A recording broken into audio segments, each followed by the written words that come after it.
Ito chicken yan lang. Hindi ito kaya naman sa...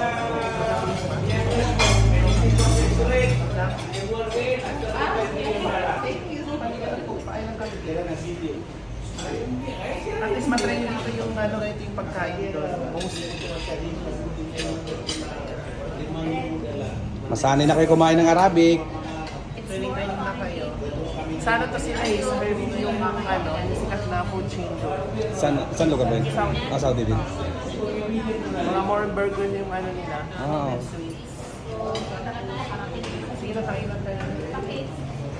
Drinks nyo, madam. Ano gusto nyo? Ha? Gusto nyo mag-drinks? Iced tea for sharing? Gusto mo yung ano? Gano'ng kalaki yung ano niya? Ako na ba? Mariripil lang ko na lang. Iced tea na lang. Okay.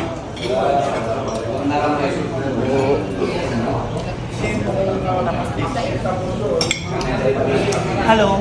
Sa ngayon, dito kami sa Al-Qaisa Restaurant.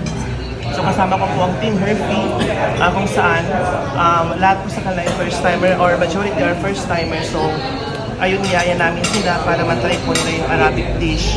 Nang sa ganun, dito pala matitikman na nila at saka hindi sila manibago sa lasa. Especially si Ma'am Grace, si Ma'am Edna, and the rest of the team.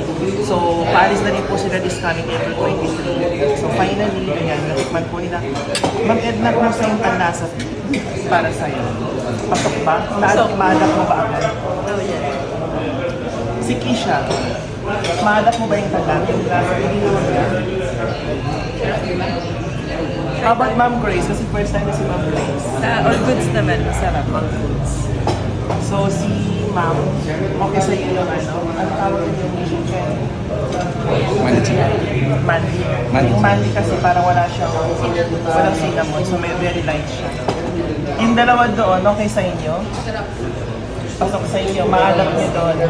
Si Ma'am Rahama, nasanay or okay naman sa yung lasa.